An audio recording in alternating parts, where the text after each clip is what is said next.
William Marcus is the director of the Broadcast Media Center at the University of Montana and the chair-elect of Humanities Montana.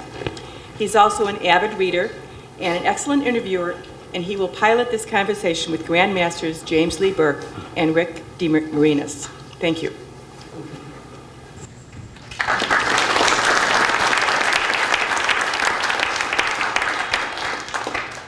Well, thank you all for coming. I think we have a great hour to spend together with these two grand masters of writing. I'll introduce them, although I think probably most people in here are familiar with them, but we hope that there are people who are at their first Humanities Montana Festival of the Book and maybe are meeting these two gentlemen for the first time. James Lee Burke is a rare winner of 2 Edgar Awards and named Grand Master by the Mystery Writers of America. He's the author of 29 novels and 2 collections of short stories. His newest Dave Robichaux novel is The Glass Rainbow, which takes the detective back to New Iberia, Louisiana. Jim's work has appeared in the Atlantic Monthly, Best American Short Stories, New Stories from the South, the Southern Review, Antioch Review, and Kenyon Review. Rick DeMarinis has published 9 novels, 6 story collections, and a book on the art and craft of the short story. His newest novel is Mama's Boy. Magazine publications include the Atlantic Monthly, the Antioch Review, Esquire, GQ, Harper's, Grand Street, Paris Review, and the Iowa Review, Tin House, Epoch, among others. Rick has taught fiction writing at several universities, including San Diego State, Arizona State, the University of Montana, and the University of Texas at El Paso. He received 2 NEA fellowships and a literature award from the American Academy of Arts and Letters. I'm going to ask each of them to read briefly from their work, and then we'll have a conversation. There'll be time at the end for questions from the audience as well. But Rick, would you start off by reading us something? I will. Just stop me when it's overtime.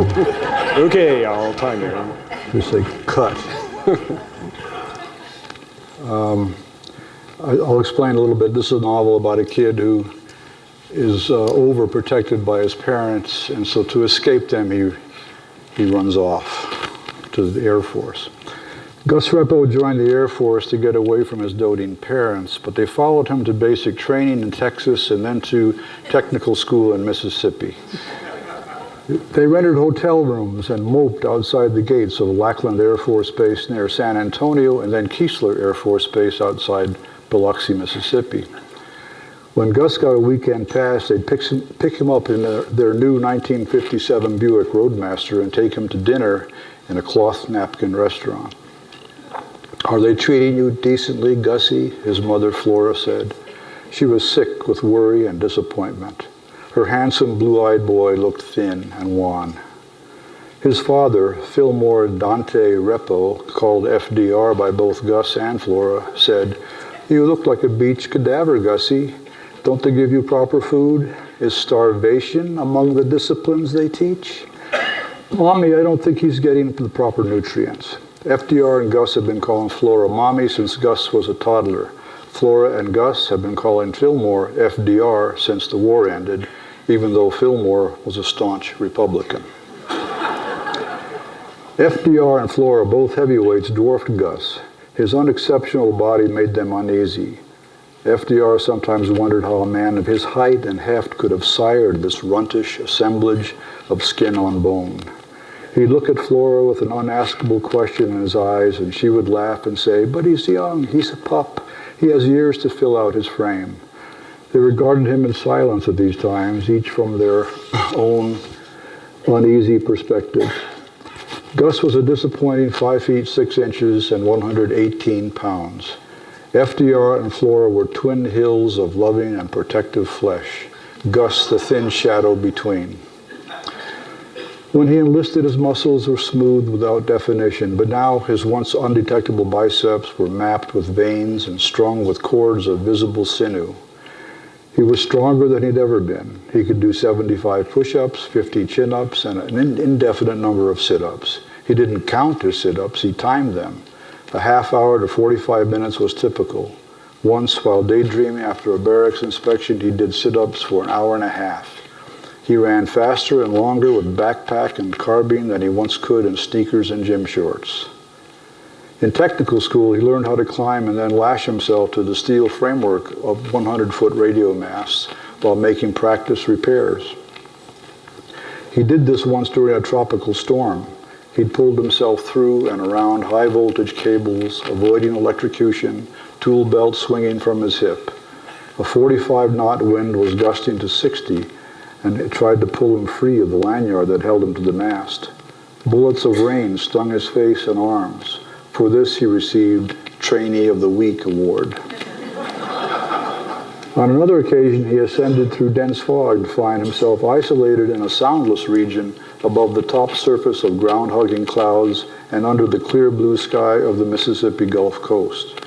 It was as if he had entered another domain, empty and without defect. He lingered in that private space long after he completed his assignment. He had no fear of heights, no sense of danger. He felt weightless, dangling from a slim lanyard. He felt that if he unhooked the lanyard and let go, he'd glide to the ground like a leaf. He knew better, of course. He wasn't crazy. At least he didn't feel crazy. But then he often wondered, how do the crazy know they're crazy? Some of his fellow trainees had to overcome vertigo. Gus knew the dictionary meaning of the word, but he didn't know it from experience. He was the opposite of an acrophobe. He was an acrophile. On the back of the group photo of his tech school graduation class, he signed his name, Gus Repo Acrophile. Gus learned Newton's law of gravity. The instructors weren't trying to make physicists of the recruits, they were trying to issue a warning. You free fall at an accelerating rate of 32 feet per second, they said. At 120 feet, it takes you a shade under 3 seconds to hit the ground. A little more Newtonian math and you discover the speed at impact is 88 feet per second or about 60 miles an hour. Splat. The instructors were fond of the word and its implications. Splat. A careless radio tech is a dead radio tech, they said. Should I go to another part or? A little bit more, I mean. Okay. FDR had picked out a profession for Gus and the college in which he'd pursue it, the UCLA School of Dentistry. He'd drawn circles on a California map around the best urban centers to establish his practice. Orange County, FDR concluded, Orange County dentists get a lot of respect, and well-deserved too, and their patients can be relied on to pay on time. What a young dentist needs least are financially unreliable patients. FDR was a retired dentist. His office was in La Jolla, California, a wealthy beach district north of San Diego. A good dentist can retire at 50 here in La Jolla, he said, more than once. FDR retired at 60 and put away a small fortune in 35 years of filling cavities, doing root canals, and fitting kids with braces and the elderly with dentures. But Gus didn't want to become a dentist. He didn't want to muck around in the diseased mouths for a living. The prospect of drilling into rot-filled teeth sickened him. At Gus's 13th birthday party, FDR presented a plan for his future. He shoved aside the birthday cake and set up a slide projector on the dining room table. Family practice dentists to oral surgeons at work.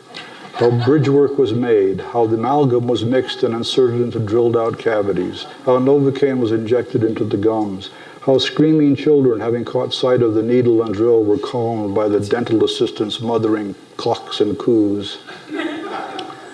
Your life, of course, is your own, FDR said, to do with what you will. But you must always keep this in mind. Dentistry, my boy, is in your blood. FDR's grandfather had pulled teeth in the mining camps along the American River in Northern California during the gold rush days. His father had been an oral surgeon in San Mateo. 3 of his father's brothers held Painless Parker franchises in Los Angeles County. They all retired wealthy men of property, influence, and high standing in their respective communities. Point out the flaw in my thinking, Gussie, FDR concluded, if you are not convinced. Gus, who had his first nocturnal emission the night before, was wool gathering. He dreamed he was a wire-haired dog named Skipper, lunging at the naked calf of a stout woman. Still vivid in his mind was the pressure and fragrance of the woman's ample flesh, his avid thrusting, the woman calling his name. Skipper, no Skipper. Her scolds were harsh, but she did not curiously push him away. Recalling the dream made him blush. Flora broke his reverie. "Happy birthday, my darling boy," she said.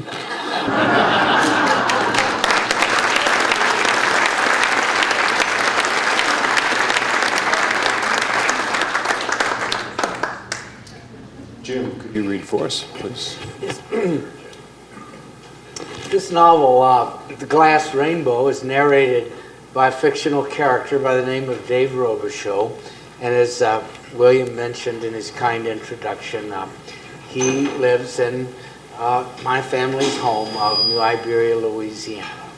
In this story, he's confronted with a crime, one that's based on a series of murders that have occurred in Jefferson Davis Parish, the deaths of 7 young women. The crimes remain unsolved, but that's the story background.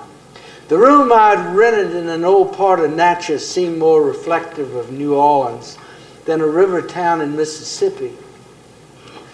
The ventilated storm shutters were slatted with a pink glow, as soft and filtered and cool in color as the spring sunrise can be in the Garden District.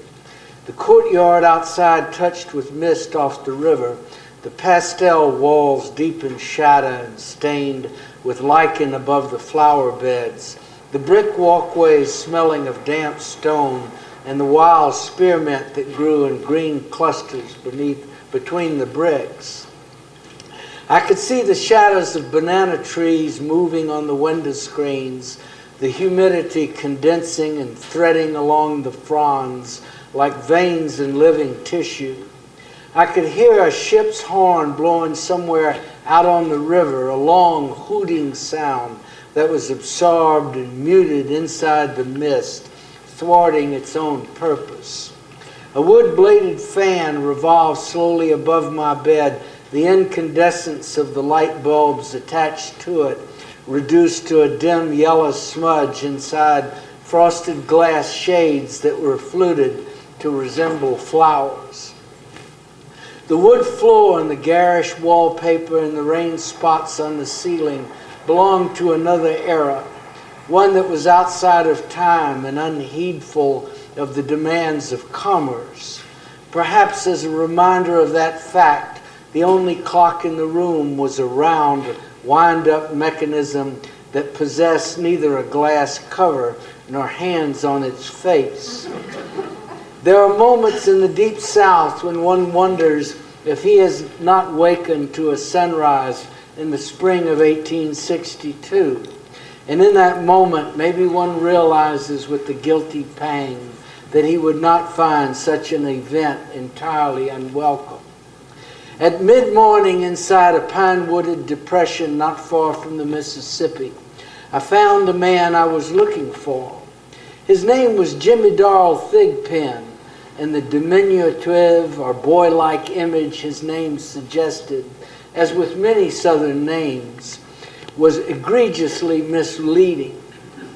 He was a gun bull of the old school, the kind of man who was neither good nor bad, in the way that a firearm is neither good nor bad. He was the kind of man whom you treat with discretion and whose private frame of reference you do not probe. In some ways, Jimmy Darrell Thigpen was the lawman all of us fear we might one day become. He sat atop a quarter horse that was at least 16 hands high, his back erect, a cut-down double-barrel 12-gauge propped on his thigh. the saddle creaking under his weight. He wore a long-sleeved cotton shirt to protect his arms from mosquitoes, and a beat-up tall-crowned cowboy hat in the apparent belief that he could prevent a return of the skin cancer that had shriveled one side of his face. To my knowledge, in various stages of his 40-year career, he had killed 5 men, some inside the prison system, some outside, one in an argument over a woman in a bar. His charges were all black men, each wearing big striped green and white convict jumpers and baggy pants, some wearing leather-cuffed ankle restraints. They were felling trees, chopping off the limbs for burning, stacking the trunks on a flatbed truck, the heat from the fire so intense it gave off no smoke. When he saw me park on the road, he dismounted and broke open the breech of his shotgun, cradling it over his left forearm, exposing the 2 shells in the chambers, effectively disarming his weapon. But in spite of his show of deference for my safety, there was no pleasure in his expression when he shook hands, and his eyes never left his charges. "We appreciate you calling us, Cap," I said. "It looks like you're still running a tight ship." Then I thought about what I had just said. There are instances when the exigencies of your life or profession require that you ingratiate yourself with people who make you uncomfortable, not because of what they are, but because you fear their approval and the possibility you're more like them than you are willing to accept. I kept believing that age would one day free me of that burden, but it never has. My introspection was of no relevance. He seemed uncertain about the purpose of my visit to Mississippi, even though it was he who had contacted me about one of his charges. "This is about those hookers that was killed in your area?" he asked. "I wouldn't necessarily call them that," I replied. "You're right. I shouldn't be speaking unkindly of the dead. The boy I was telling you about's over yonder, the one with the gold teeth." "Thanks for your help, Cap," I said. Maybe my friend the gun bull wasn't all bad, I told myself. But sometimes when you think you're almost home free, that indeed redemption is working incrementally in all of us, you find you have set yourself up for another disappointment. "His nickname is Get It and Go," Thigpen said. "Sir, don't be feeling sorry for him. He could steal the stink-off shit and not get the smell on his hands. If he don't give you what you want, let me know and I'll slap a knot on his head."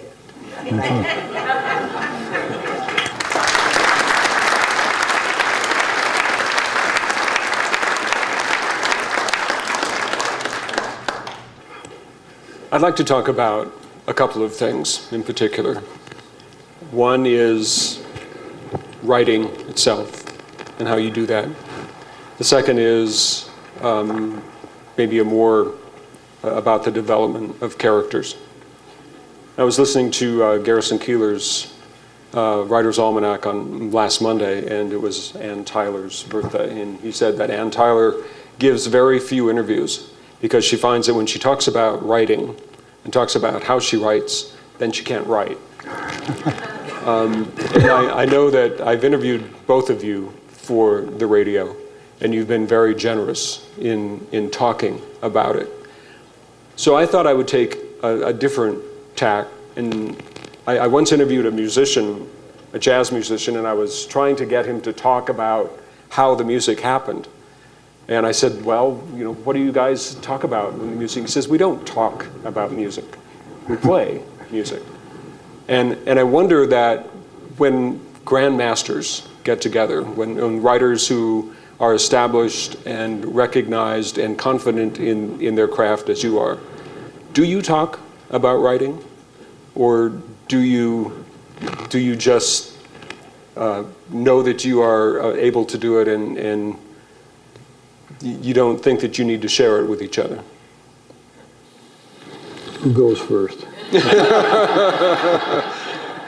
First of all, I feel a little embarrassed at being called a Grand Master. And this is connected to your question, because every book is different, and you're starting over again with every book or short story. It's all a new set of creative principles present themselves to you, and you have to solve them. And you feel like a beginner very often. Now, the only difference is when I was a beginner, I thought I was hot stuff. Now I know, I see the crap, I know what it is. You know, it's not good.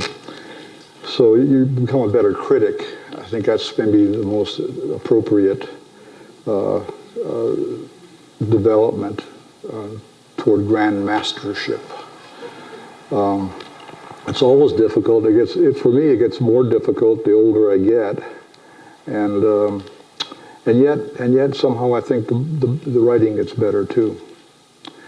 So why it happens, how it happens, I don't know. It's difficult in what way?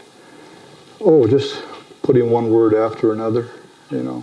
The bricks and mortar of writing become, it's not as fluid as it used to be. Is that because you are looking for a more intricate detail in what you're building, or? I don't think so. I think it's, no, I don't think it's because of the intricacy or potential intricacy of the work itself. I think it's just a matter of the language itself. You know, I have forgotten the meaning of more words than I think I ever knew. I mean, I have to go to my dictionary all the time for the word I want.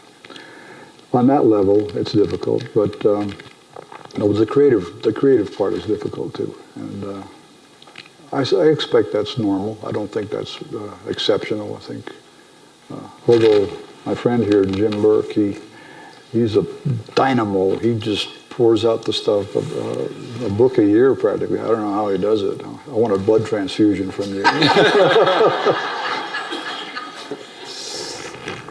Jim, you said in an interview that I read that you write all the time. It's not like you get up in the morning and write for a couple of hours and then it's gone, that you're always writing. That's correct. Fortunately, I can do that today, but for many years I worked at other kinds of jobs. I had all kinds of jobs, my wife and I both. And Pearl, my wife and I have been married coming up on 51 years, but well, thank you. But I say that only because we had every kind of job. My wife waited tables. I drove trucks, long haul. I worked on pipelines, and I worked in what's called the oil patch. And I really have a bad employment history. But I taught many years as well. But I can say that with a few exceptions over those years, I was always writing. And today I can do it full time. So it's just a very extraordinary gift to have that kind of latitude. But my first cousin was Andre Dubus. You know, he's passed away now. We grew up together, and we were 4 months apart. And neither of us ever wanted to be anything else than writers. There are quite a few in my family. His son, Andre III, is the author of House of Sand and Fog. But you know, his father, Andre Dubus, was perhaps, in my view, the greatest short story writer of our time. Great writers maybe write 5 great short stories, perfect stories like Faulkner's Dry September, Ernest Hemingway's The Snows of Kilimanjaro. They're so good that you can't use a pair of tweezers to move a punctuation mark. Andre wrote maybe 20 masterpieces in his lifetime. He was extraordinary. He worked at it all the time. But anyway, I think Rick makes a very good point that it's not something that one really talks about. And every real artist, this has been my experience at least, every real artist knows the gift came from somewhere outside of himself. And Hemingway was once asked, if he had been in psychoanalysis, and he said, "Oh yes, every day, Dr. Smith Corona." And, there's a lighter side even to that. See, neurosis never fails you. It's always with you. It's 24 hours a day. But it's a great life to have, I think. What prompted me to ask that question about how do writers talk to each other was what I found in a blog that you was online about a year ago. And you're talking about a letter that you got in the spring of 1974 from Jim Crumley. And I'll just read this. He was writing his first crime novel, The Wrong Case. He'd made a discovery and wanted to tell me about it. And this is Jim Crumley, in quotes. "I'm working on a fucking detective novel that's set in a town much like Missoula and peopled with every creep and wino and freak and dope dealer I ever knew, and some I didn't. I've done 130 pages in the last month, and it's more fun than drinking. I always meant to do a detective novel, but I always thought you had to know what was going to happen ahead of time, but you don't. It's just like regular novels. You only know what the next word is when you write it down. Plot is structure that grows out of story, not a form to fit it. And I knew that, but I didn't know it. But now I do." For you, when were there moments that you had the clarity like that about writing that gave you the confidence that, yes, I can be a writer? Wow, that's a tough question. When was that moment? That moment of illumination. And I don't know. I don't know how to answer that. I began with short stories, and I published a few short stories in various literary journals, and some of them were anthologized, which shocked me. And it just kept going. And I can't tell you there was a specific moment when I realized this is how you do it. I still don't know how you do it. I mean, I think you do it by doing it, and the thing itself, whatever you're working on, it dictates its rules to you. You set up a character, set up a situation, put that character in motion, and suddenly you've excluded a lot of things that have nothing to do with that character or that situation that character is in. So you've now have a laser-like focus on the story, and you begin to feel that you can't go wrong, or if you do, you recognize it instantly that you have gone wrong. Maybe that sense is what you're talking about. I didn't have that sense when I started out. I didn't know I was being stupid or foolish or bad or whatever. I didn't know that. I just kept writing. Let whatever happened happen. But the more experience you have, the more able you are to correct the course of the story, I think. And I don't know when that happens. It happens gradually, I think. It happened more quickly with Crumley, I think, than it happened with me. Jim? Jim Crumley was one of the great talents of our generation, and I think Jim's success as a writer of crime fiction had a great deal to do with the fact that he brought the heart of a poet to his story. But what he says in that statement about the craft of writing is wonderful, and it reminds me very much of what Ernest Hemingway said about the story, about creating the story. Hemingway was asked, did he outline? And he said, no, never, because if I outline a story, I will know its conclusion, and if I will know its conclusion, so will the reader. Yes. And William Faulkner, right before his death, Faulkner was very depressed, and life was not kind to him, even though he won a Nobel Prize. That he said, had I not written the books, another hand would have written them for me. Mm-hmm. And I think what Faulkner was saying, and I think Jim Crumley as well, every real artist knows the story's already written. My father used to say this. My father actually wrote very good prose and had wanted to be a journalist, but it didn't turn out that way for him. But anyway, my father used to say that great art, like science, is an incremental discovery of what already exists. He always maintained that. Mm-hmm. And he said the great mysteries are always reflected in the microcosm, in the finite. Don't look for it in the infinite. And Orwell always said something I never forgot in his essay called, I think, Writers on Writing. And he talks about his art being an obsession. It's something that one doesn't have a choice about. I taught creative writing in a number of schools, and every creative writing instructor has had this experience. A student asks, "Hey, Jim," or "Hey, Rick, do you think I have talent? Do you think I ought to stay with it?" Wrong question. And it's you just kind of nod and say, "What do you think about those giants?"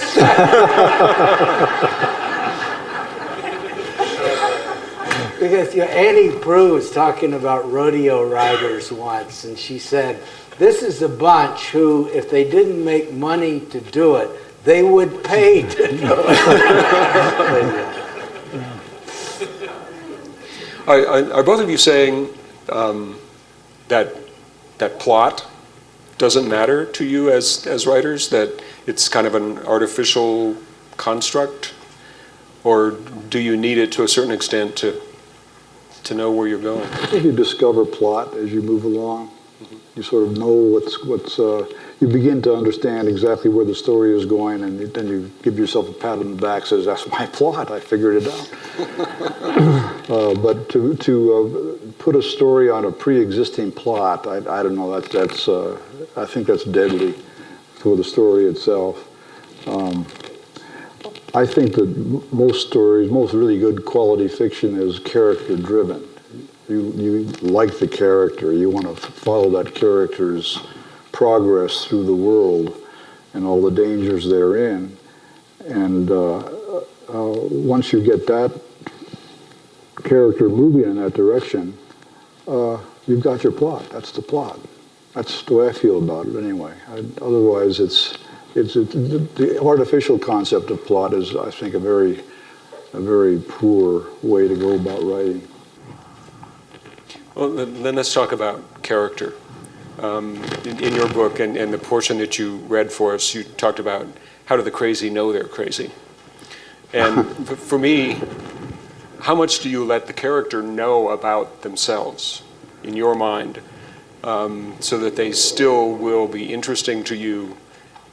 You're still creating their present and their future. Yeah. But if they know too much about the story and what's going to happen, will they act differently? Or is that just a totally naive question for someone who doesn't write? It's a good question because who's singing? Nobody.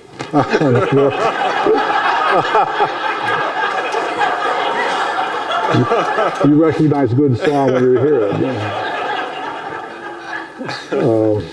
What was the question?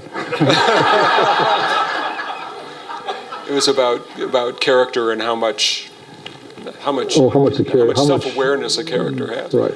I have several of my novels have been about kids growing up stories, and so they don't know much about themselves. But the story is an act of discovery on their part. They begin to learn the rules of the world, so no, I usually make them start out very naive, and as we all were when we were young, and gradually find disillusionment, or making discoveries about others that are surprising. So I think that's the way I go about it. I don't start with characters who are all wise and remain so through the novel, mainly because I'm not all wise. Jim, close, but not all wise. We've lived a long time since Dave Robicheaux first appeared in the Neon Rain. I feel like I know him to a certain extent. How does a character that you've lived with for so long still lead you to your Smith Corona every day? Well, Dave Rober's show, of course, that novel and the series that would follow it turned my whole career around. But Rick DeMarinis had a big hand in this. Rick always says he didn't know if he wanted to get stuck with the historical role of a literary midwife.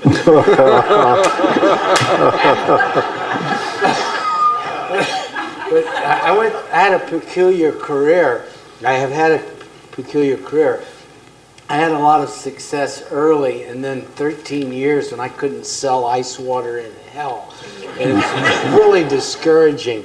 I used to have this friend, he was a socialist from Brooklyn, and I knew him in Miami, and he had these great insults, like you should have a house with 50 rooms and drop dead in every one of them. This other was, you should be rich twice and go broke 3 times. But that's what my career was like. And Rick and I were fishing down by Lola. We were fishing in the Bitterroot. And I told Rick, I said, I'm just struck out. I don't know how many rejections I amassed during those 13 years. This was after I'd published three novels with Scribner's and I forget the other 2 publishers. But anyway, and Rick said, Jim, you've written everything else. Why don't you try a crime novel? And he said, you only got to write 2 good chapters, and you can probably get it in advance. And I thought,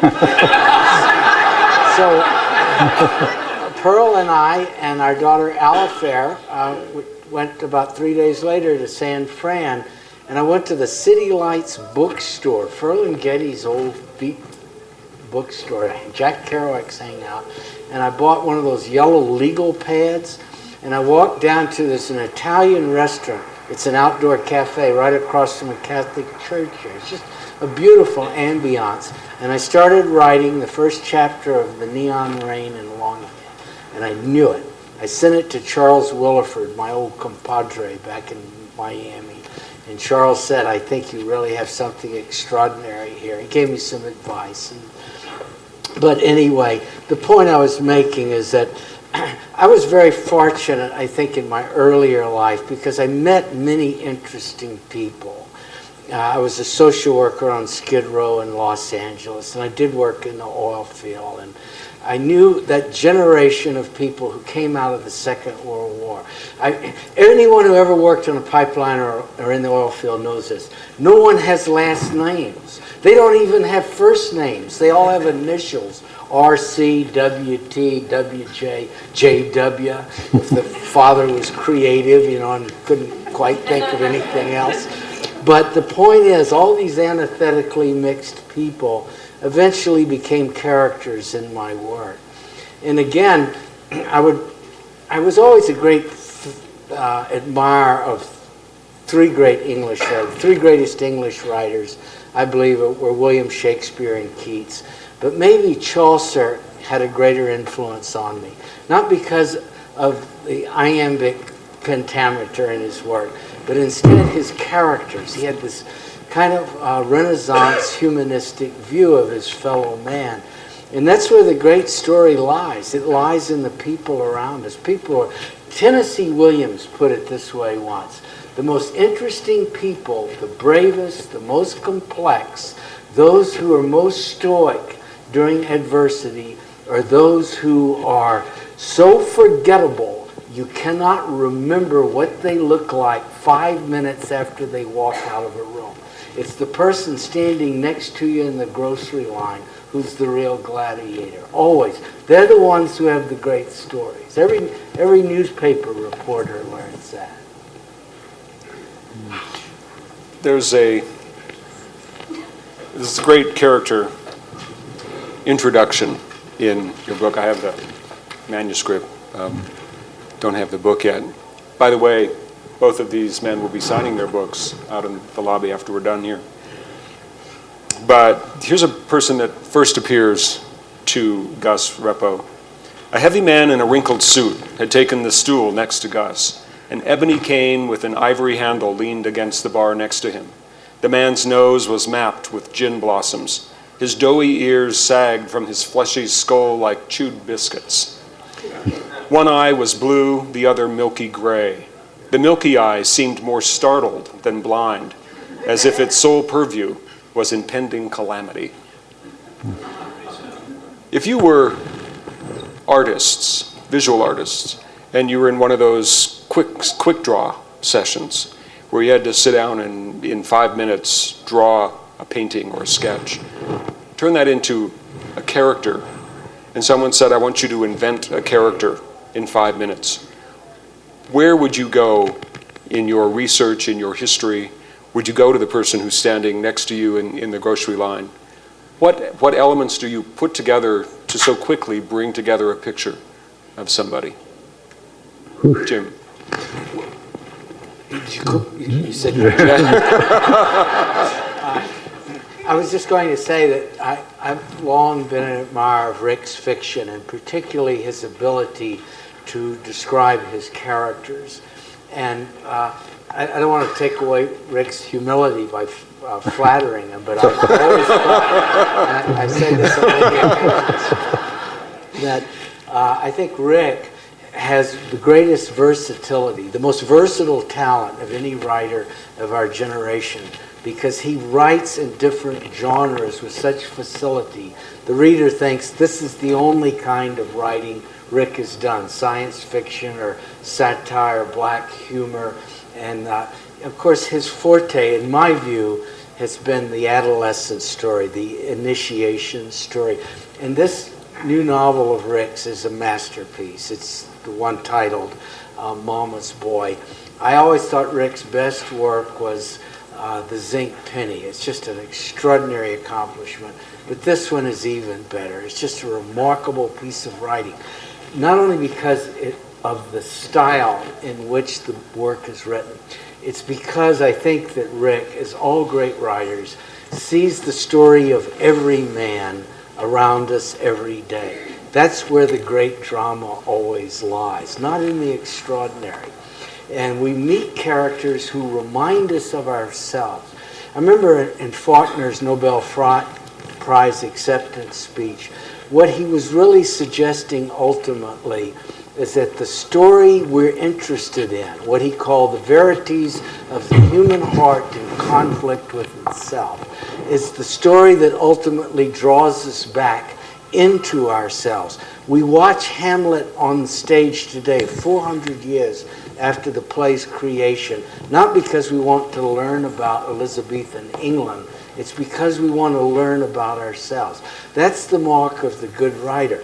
The great irony is some of our greatest writers who were literary humanists were just absolutely obnoxious human beings that nobody could be around very long. But most of them are pretty decent guys. Rick. I'm obnoxious. Wow. Well, characters are everywhere, as Jim suggests, and I take them from real life, from people I have seen, and sometimes making an amalgam of several different characteristics that they have. I remember one story I wrote came directly out of the old Safeway store on Broadway, West Broadway. It was around Christmas time, and there was a guy there in he had army fatigue pants on and army jump boots, but he had a red Santa Claus coat and a Santa Claus hat, and he was clearly insane. But he was happy. He was standing at the front of those checkout counters, and he was greeting everybody with a big open-armed hug and saying, "Merry Christmas, I love you," and people were a little bit frightened of him. They were keeping their distance, trying to ignore him. But I couldn't get him out of my mind, and he wound up in several stories in different forms. But that kind of, people are everywhere. I mean, these characters are everywhere. They come out of the woodwork at you. You have to be observant, of course. And Jim, you mentioned the ability of Rick to put together those small, memorable moments. And one phrase that I am going to remember from Mama's Boy, although it doesn't mean a lot, but to me as a person who grew up in eastern Montana, the novel is set in part in a place called Milk River, which is up by Glasgow, an Air Force base. And Rick has one of the characters say, "The good Lord made the world out of nothing, and up here the nothing still shows through."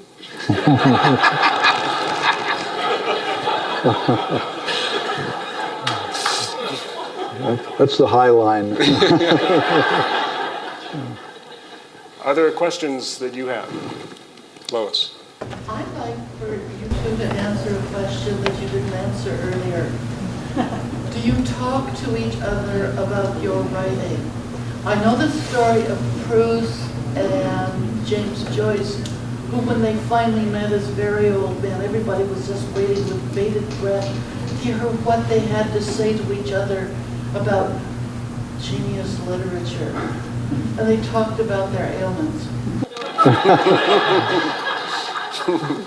That's what we do. We talk about our ailments, the terror of growing older.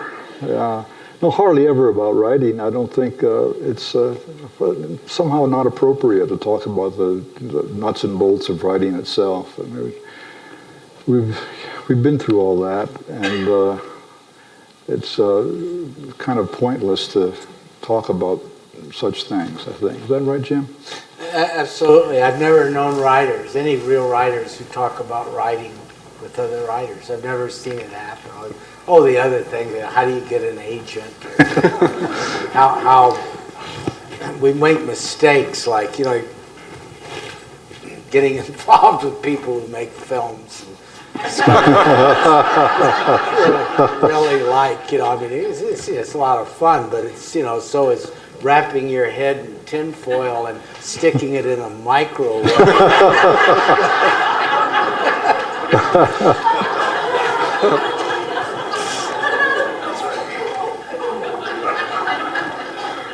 Any other questions?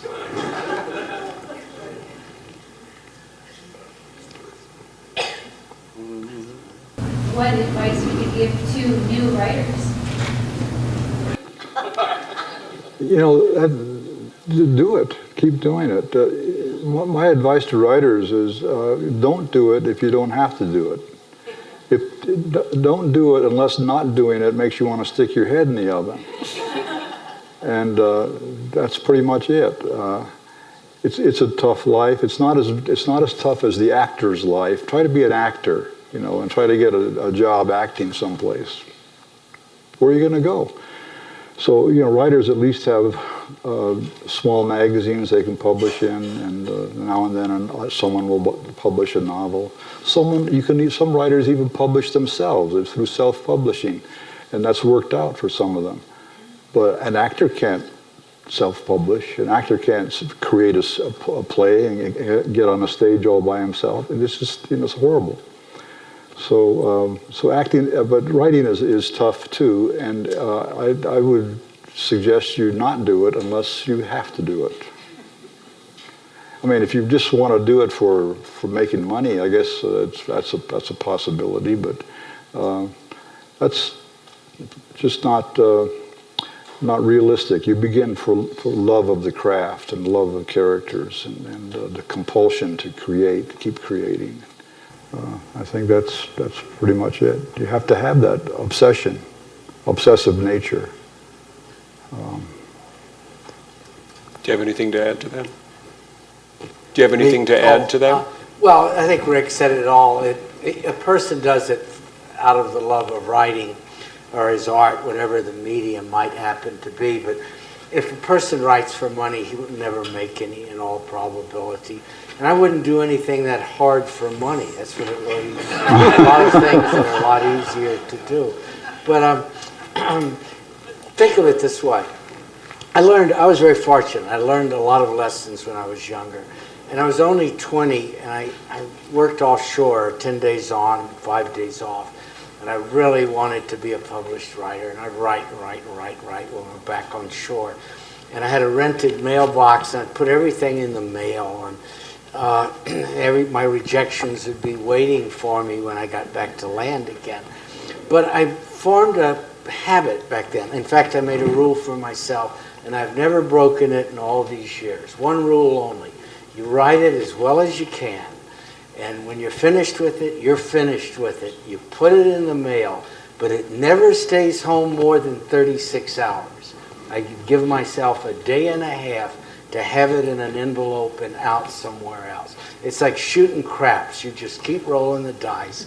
You never listen to the naysayers. If you ever played baseball, you know this is a truism. The boos, the catcalls always come from the bleachers, always from losers' row. But you never give up. If you have a gift, it was presented to you for a reason. And one day, that reason will be made manifest in a person's life. But I call it Richard M. Nixon syndrome. You just keep hanging around.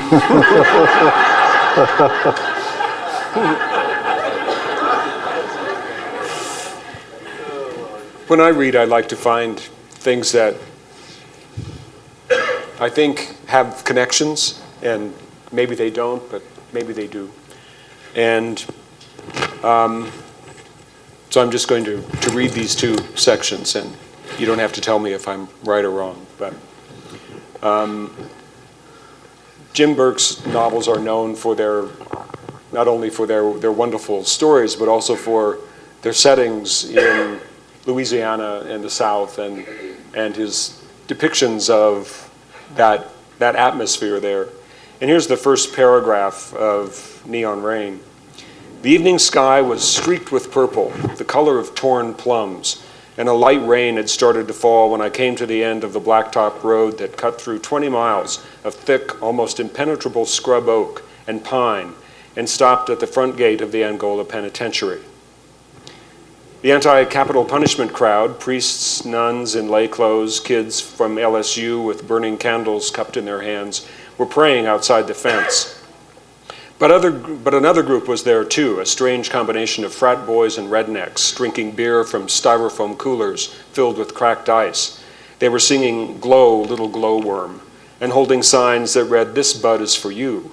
Messina and Johnny, start your own Sizzler franchise today."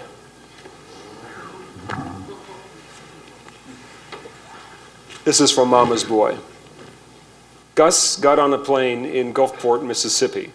Tropical storm clouds out in the Gulf, fluoresced with internal lightning. To Gus, they looked like gigantic Japanese lanterns, the wind-blown wicks flickering, flaring, dying, and flaring again. The usually flat water was showing confused cross-currents, producing a potato patch surf. Waves collided with waves and broke in conflicted patterns. Shorebirds, outmuscled by the wind, flew backwards. The green sky was unnaturally green, as if physical properties of the spectrum had shifted. Seen in this light, the world became unreliable, even arbitrary. It made Gus uneasy. If the plane didn't take off soon, the storm would ground it. In the terminal, an authoritative voice had said, "Bad one out yonder." Those depictions of the southern sky was something that I saw you acknowledging his depictions of those the Japanese lanterns in the thunderstorm. I thought of Jim with every word of that paragraph. I mean, he's the great metaphorist of all time. I mean, his metaphors and similes are just mind blowers. That sky like the color of a torn plum, for God's sakes. Whoever says anything like that?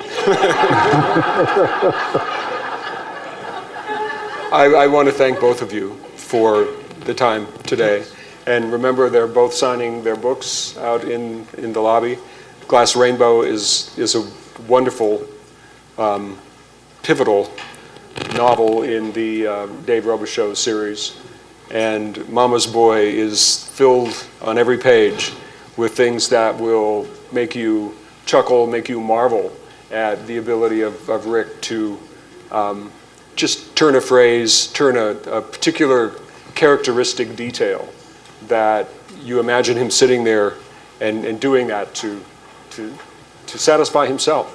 And it's a wonderful result. So thank you both, and I hope to read your books for a long time to come. Great, thank you.